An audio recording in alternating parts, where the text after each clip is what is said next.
Okay, let me go ahead and start. Welcome back, everyone.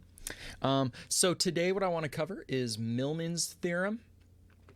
Now, Millmans' theorem is one of our network analysis techniques or network reductions to figure out the voltage between these 2 points given a bunch of voltages in series with resistances and each one of these in parallel. So each one of these parallel branches has a voltage with a resistance in series. And then each one of these voltages with a resistance in series is then put in parallel. And you can imagine that you have a string of these, and we would like to know the voltage. Okay. Now I did not draw R3 and V3, but nevertheless, here is the result of the equation for figuring out the voltage at this point. And this can actually be an incredibly useful technique, and I can think of 2 instances that we will use it in 311. Actually, maybe 2, 3, 3, possibly 4 instances. Okay, but nevertheless, it does end up being a very powerful technique. And you could quite literally just remember this, and this would be sufficient enough. V out is going to end up being equal to, well, V1, our first voltage, divided by our first resistance, and then plus all remaining ones, V2 over R2 plus V3 over R3, plus, if we had a fourth and a fifth and a sixth, however many that we have, they all get added up. So we have at the very end Vn divided by Rn, and all of that is in the numerator. And then in the denominator, we just do 1 divided by each one of the resistances. So you have 1 over R1 for this first, 1 over R2 for the second, so forth, until we get to 1 over Rn. So it does seem like it's a lengthy equation to remember, but it's really not that bad. Just do the voltage divided by the resistance over 1 over the resistance and string all of those along for as many branches as you have. Okay, so it's not too bad. Now, let me go through how we arrive at this, because it uses all the techniques we've kind of learned about thus far. So what I want to do now is the derivation of this.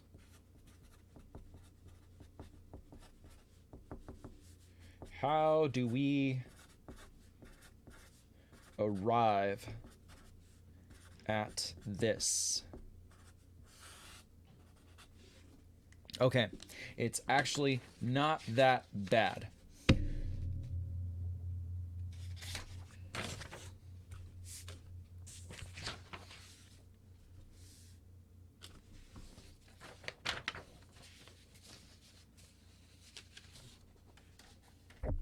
So let's go ahead and start with our goal of what it is we're trying to get at when we're deriving Millmans' theorem. Okay, so we have a bunch of resistances in series with our voltages. Let's call this V1, R1.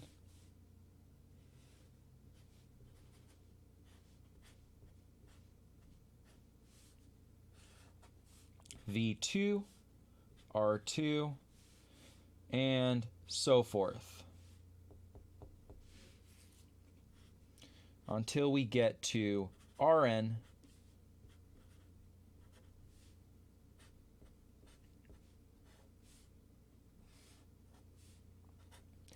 and Vn.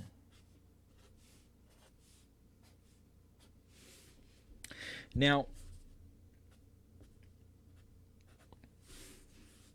if I'm going to go ahead and try to arrive at what voltage I'm going to get between these 2 points, I'm going to end up with a circuit that looks like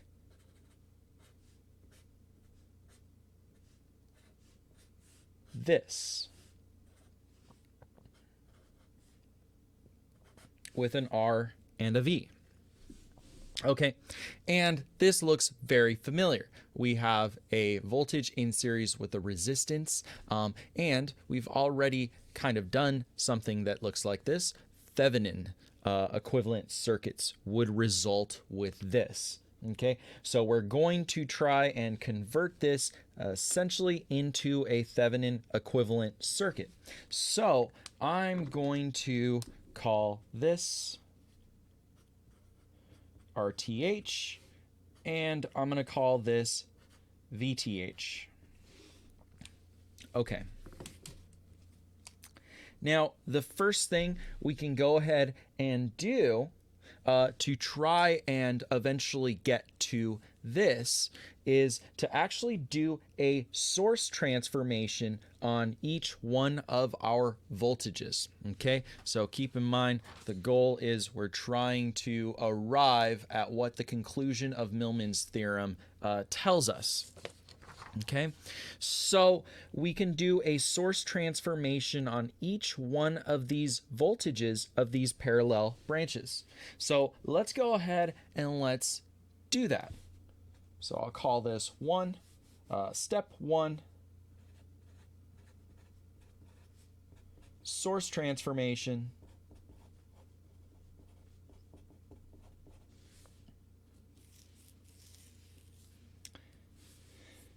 So I'm going to take the voltage, and we know that we can convert a voltage and a resistance that are in series. We can convert that into a current source with a parallel resistance. And all we have to do is apply Ohm's law to get what the value of the current is, and the resistance stays the same. This is what we saw last class.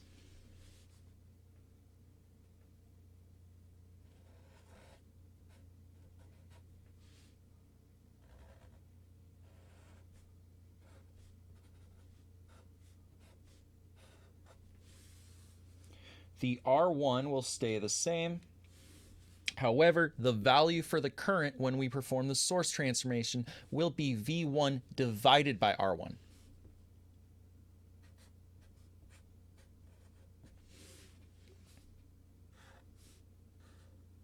Okay, that gets us our first branch. Let's do the second branch.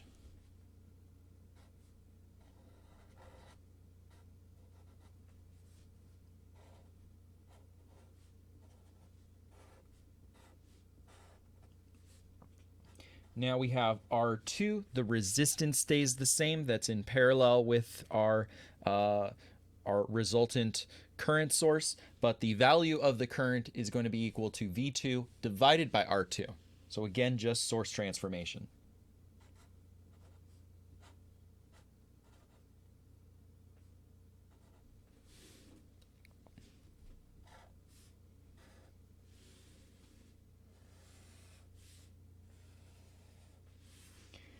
Okay, and now let's imagine that there are some more in here.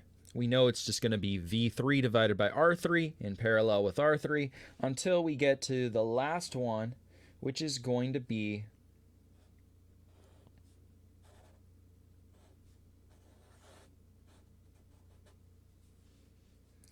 Vn divided by Rn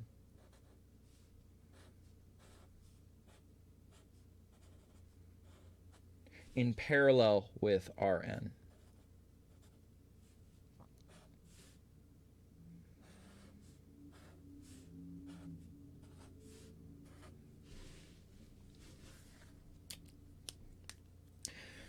Okay, so now we've done our source transformation and we've turned our top circuit into this. Now let's go ahead and find the Norton equivalent.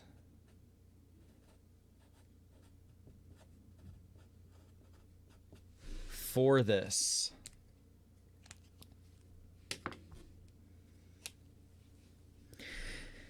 If we're going to go ahead and find the Norton equivalent for this, we need to find IN and we need to find IR. Sorry, we need to find RN, right?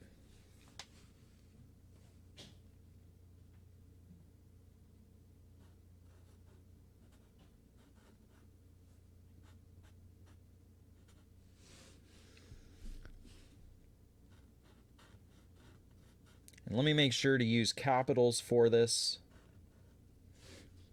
so that we're not confusing it with the little rn that's over here. Okay, so we need to find our RN, our Norton resistance, and we need to find out our Norton current.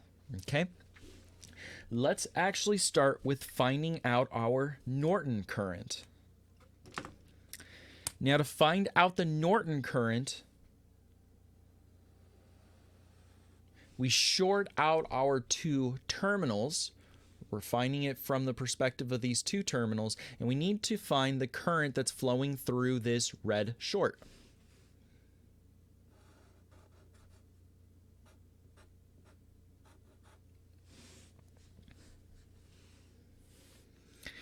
Okay, can we figure out what the current is that's going through all this? Let's start over here.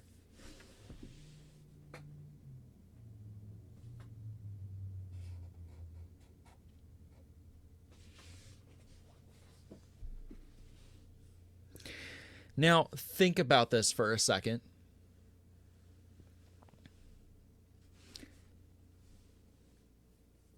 How can we describe what is the current that's flowing through here, coming from our first current source with resistor in parallel? Keep in mind, we added this short over here, and is this short in parallel with each one of these resistances? That's a question for you guys. Is this short in parallel with these resistances? Yeah, right? So how much current do I have going through R1 here?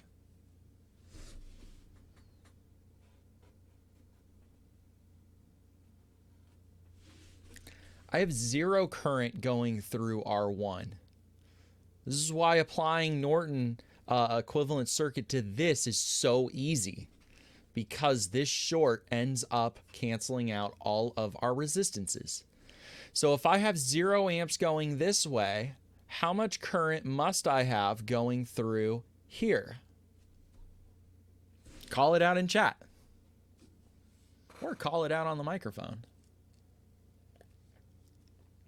Yeah, V1 over R1, right?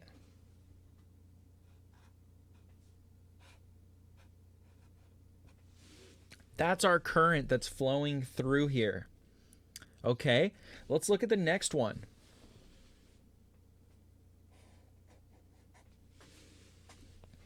Again, the same thing. How much current do I have going through R2? I have 0. So what is my current now that's going through this point? Keep in mind we have a node here where we have V1 over R1 entering, but I also have V2 over R2 entering. So this current exactly should be V1 over R1 plus V2 over R2. Exactly, plus the previous.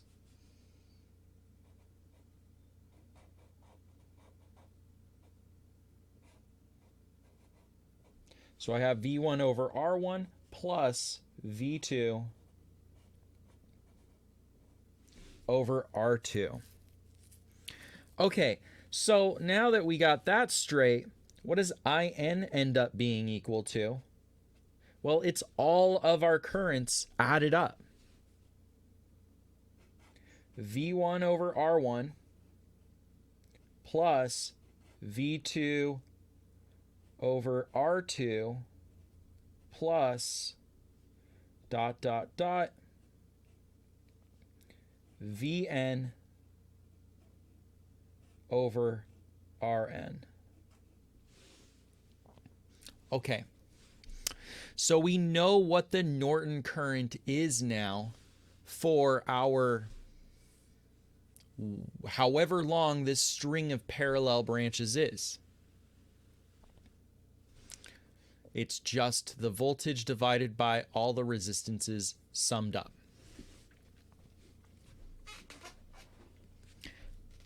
Okay, so that gets us our IN. We actually have the first piece of the puzzle.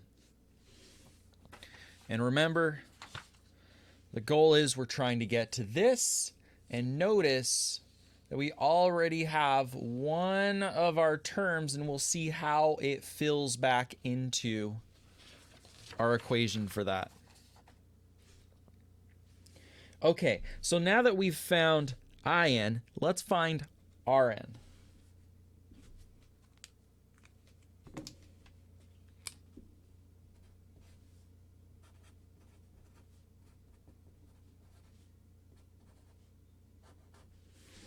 And I'll use big N in order to make the distinction between little n over here. Okay. Now to find Rn, we start back with our original problem. We don't have a short anymore, but we do need to disable our sources. Now, I don't think we've seen this yet. We know how to disable a voltage source. How do we disable a voltage source for the sake of finding the Norton equivalent?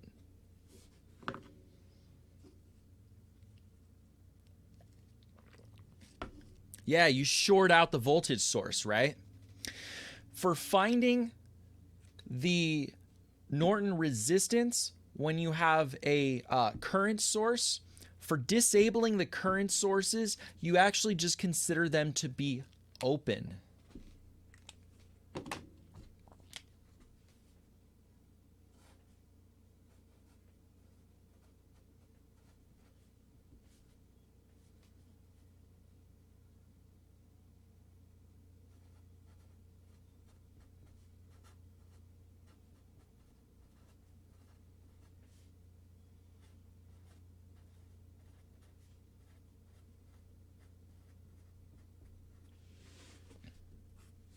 Okay, so for disabling our sources, if it's a voltage source, you short it. However, if it's a current source, you just leave it open. In other words, you remove the current source. It's no longer a part of your circuit. It just leaves.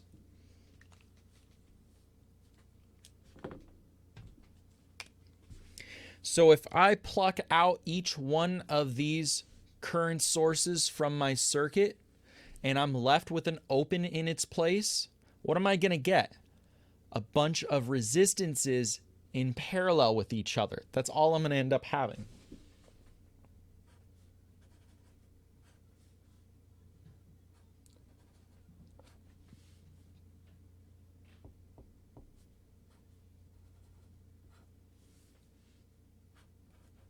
R1, R2, all the way to Rn, little n.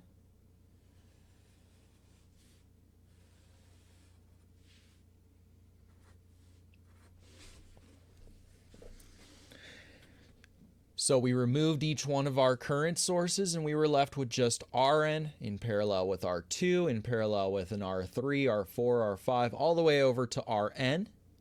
And now we need to find the resistance between these 2 points.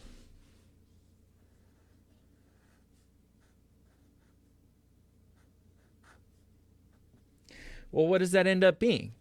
It's just a bunch of resistors in parallel. So we can apply our parallel equation.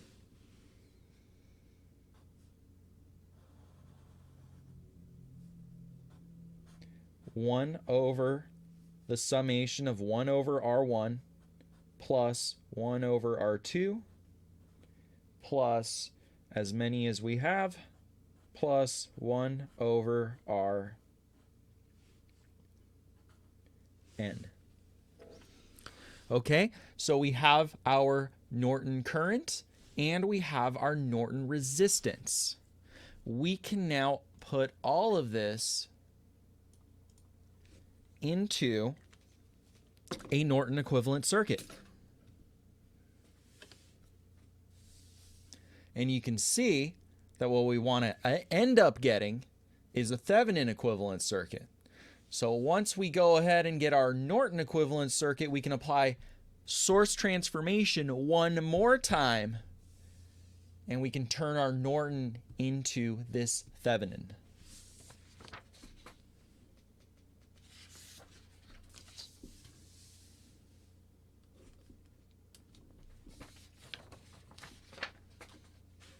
Okay, so let's write out our Norton equivalent circuit.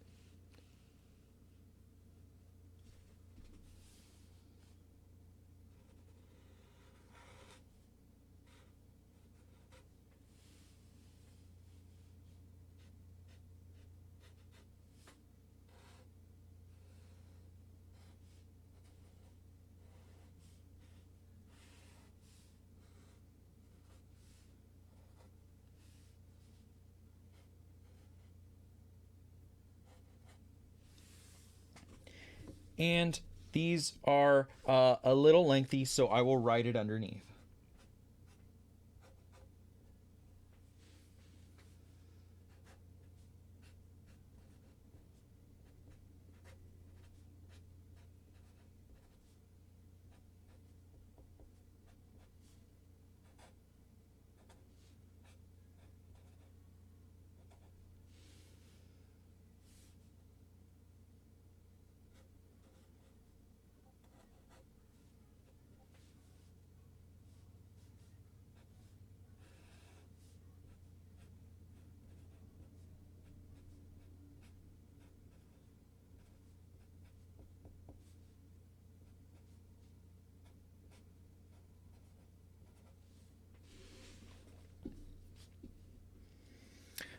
Okay, so this is what we ended up with our result.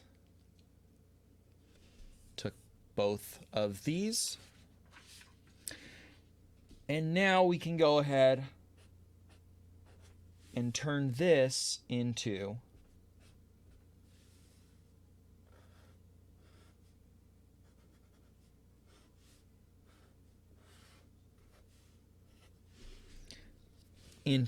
this.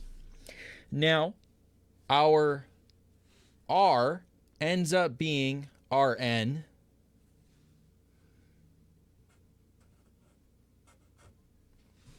since we already found what this is. So when we do source transformation, remember the resistance is going to stay the same. And to convert between the current source to the voltage source, we just apply Ohm's law. Now, when we're going from the current source to a voltage source,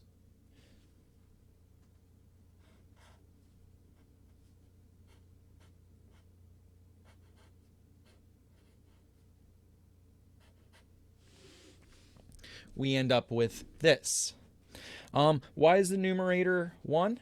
I'm assuming you're asking in reference to the Norton resistance, because resistors in parallel, now when we did resistors in parallel, I showed two equations that we used. One was R1 times R2 divided by R1 plus R2, but there was the other equation, which ends up being more useful in this specific case, since we have a large number of resistances in parallel, which is 1 over the summation of the inverse of all of our resistances. Okay? Okay, so now we can go ahead and put all of this together. Well, what is our voltage equal to?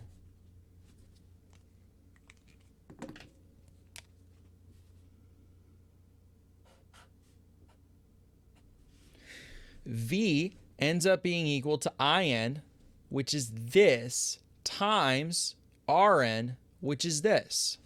Well, what does that end up being? Easy. V1 over R1 plus V2 over R2 plus Vn over Rn And if we multiply that by Rn over here, we end up with just all of our resistances with the inverse taken summed up.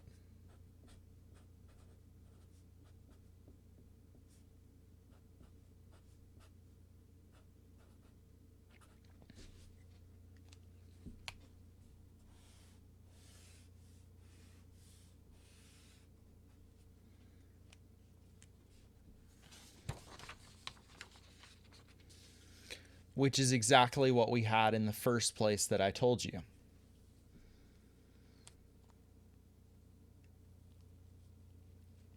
Which equation? Does that equation just wind up equaling the sum of all resistances after being simplified?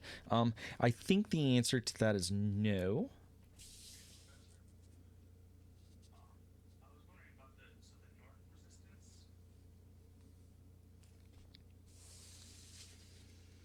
Okay, so we end up getting the same equation as if you looked up Millmans' theorem in a book. Okay, so following this process where we do source transformation followed by Norton equivalent, followed by finding IN, RN, and then putting it all back together to arrive at this, and doing that source transformation is just the most convenient and easiest process to arrive at this equation. You could apply any of your other rules, you could apply any other technique, and more than likely arrive at the same equation. This just ends up being the simplest and most straightforward way to arrive at this solution. Okay, Professor. Okay, so that's how we derive, that's how we get to Millmans' theorem.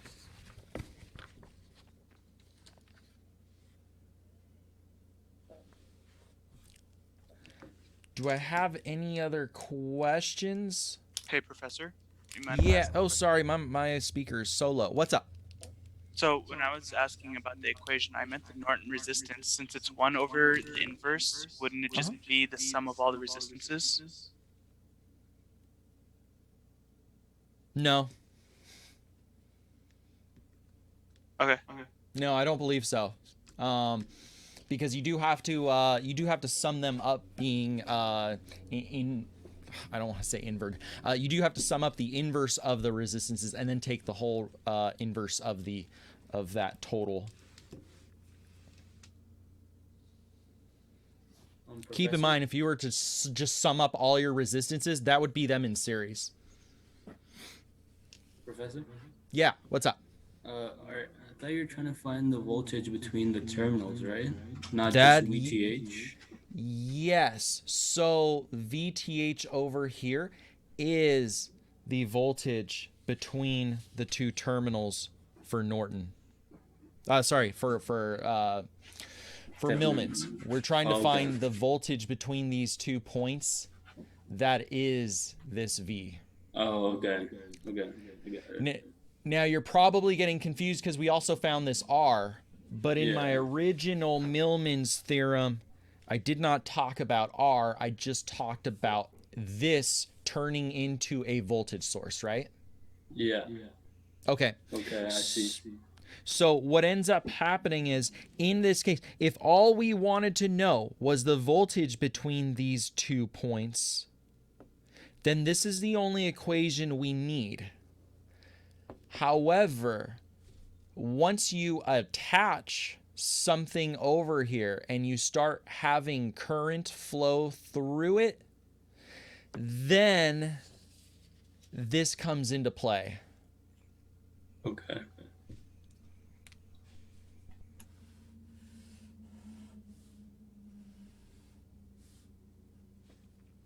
Now, generally speaking, as far as practical application of this circuit, generally speaking, the amount of current that we would be pulling from a practical circuit that is implemented that we could analyze using Millman's theorem usually would draw such little current that we could consider it negligible.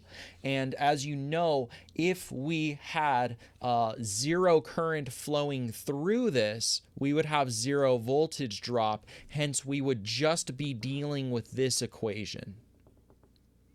So I can tell you in a foreshadowing sense that when you typically use Millman's theorem, you really generally only have to concern yourself with the voltage, because in a practical circuit, generally you have microamps to negligible to zero current flowing through this, and so you would get zero voltage drop. But if you were to attach some resistor between these two terminals that would cause a large amount of current to flow through it, milliamps, half an amp, then this equation would then be applicable. But generally speaking, with Millmans, we really only have to worry about the voltage. Does that make sense? It's okay if it doesn't. Hey, Professor, one more question. Yeah, what's up? For the Millman voltage, so, like, despite the rules of math, it has to be the inverse of the resistance. Oh, are you going back to this being the sum of your resistances? Yeah, but also on the completed formula on the right-hand side, like typically you could just multiply the bottom times the top.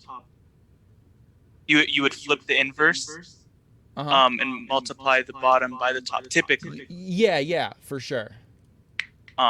So I'm just like wondering, like, is there a specific reason why it has to be the inverse, or is like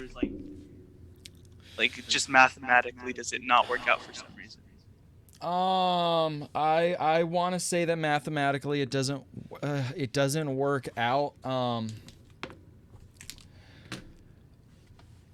a computer engineer, not a mathematician. Let's see. And I'm not a physicist either. I just found out so for instance, for the Norton resistance, if you were to take the sum of as many resistances as there are, and then divide it by the number of terms, so the number of resistances in total, you would get the same answer. Sorry, run that by me once more. So, for instance, if you only had two 200 ohm resistors, yes, you would add so you would add 1 over 200 plus 1 over 200, which would be 2 over 200, and that would equal 100. Doesn't that only work if your resistance is the same value, though? Oh, yeah. Right? Yeah. We're assuming that we have different resistances over here. The likelihood that you would have the same value resistance in all of these parallel branches for a practical application would be 0. That doesn't pop up. So you're correct and you're right. If the resistances were the same, yeah, you could do that. But if your resistances are different, which the 99.9% of the time would be, then you have to do this, right? Okay, that makes sense. But still, for the Millman's voltage, you still wouldn't be able to sum it and just like multiply it, right? It would just wind up in a big, messy, like quadratic, beyond quadratic formula. So I'm gonna defer to your judgment on that. You're probably right. I've always seen and used it in this format, and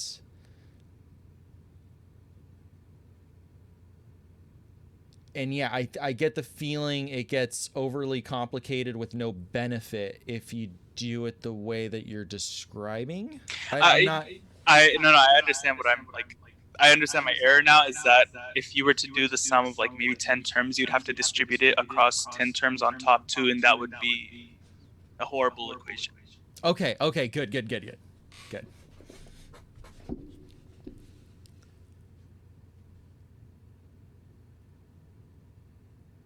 What's LCD?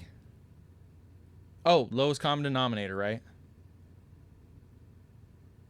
Yeah, you'd have to, yeah, exactly. Okay, I follow what you're saying. Yeah, you'd have to distribute all your resistances, and then that would turn into a real mess. That's why it's not done that way. I can see that now. Okay.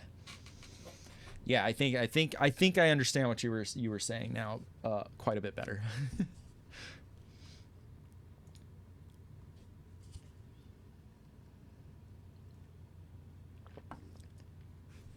Okay, so these are my other notes. So that's how we end up arriving here.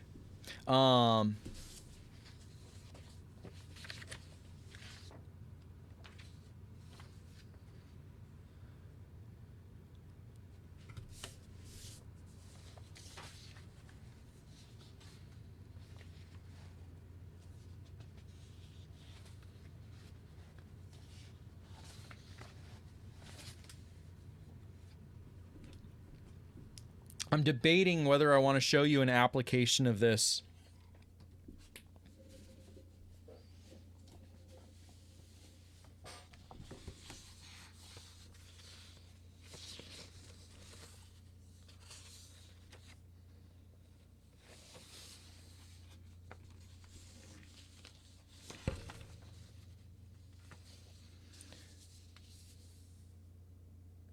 Okay, so I'll go ahead and point out an application of this because I'm sure, it's always hard to justify. You're like, well, why am I doing this without seeing where it could be applicable?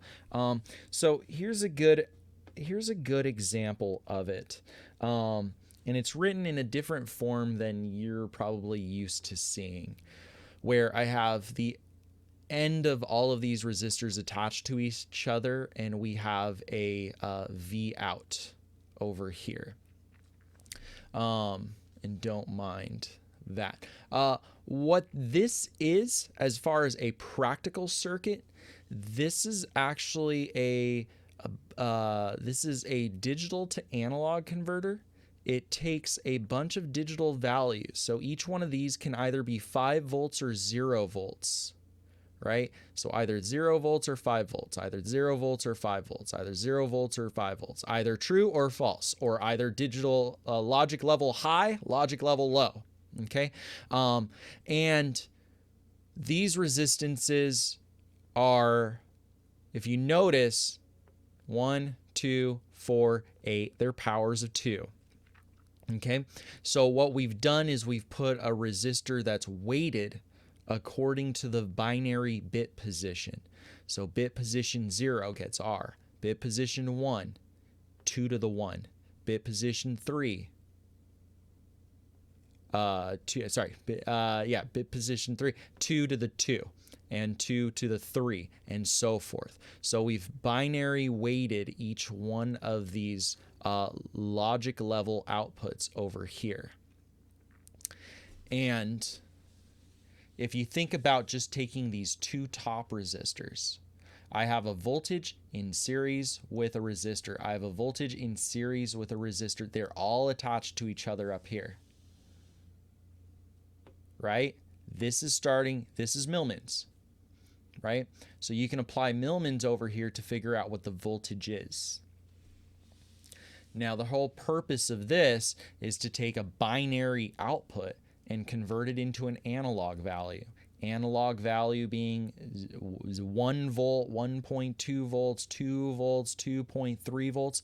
In your 201 class, you never had values in between 0 and 1. You only had true and false. In the electrical world, we only have 0 volts and 5 volts. We have a low voltage, a high voltage. We have a logic level 0, a logic level high. And so Millmans allows you to analyze things like this, where this is an incredibly useful circuit that is used all the time, and you have several of these inside of your PC as we speak that can convert a binary value of, say, 5 volts, 0 volts, 5 volts, 0 volts into a analog value. And I think I have a better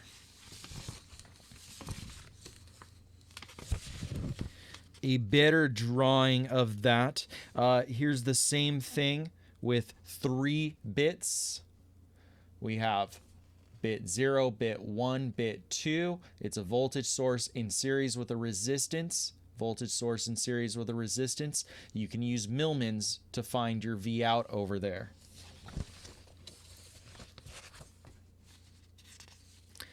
This is the same thing in block diagram. We have digital values, either 0 volts or 5 volts, and we get a voltage out from it.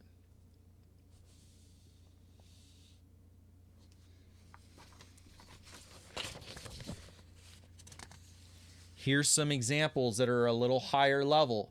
Okay, same thing. This is for 4 bits. So this is actually this same setup. So we have all digital values, 0 to 1, 0 to F, in this case, 0, 1, 1, 0, 1, 0, 1, 1, 1, 0, 0, etc., all the way to 1, 1, 1. And our voltages out end up being on the continuous range of 0 to 5 volts, where you can't get that with just digital values. So it is a valuable technique. Millmans is useful. And that's just kind of why I wanted to emphasize that. That's why I showed this circuit. Because I know I'm gonna I will get that question, and I should get that question, right? What's the point of learning any of this? Because it makes us better engineers. Okay, so with that being said, was lab due today? Let me go ahead and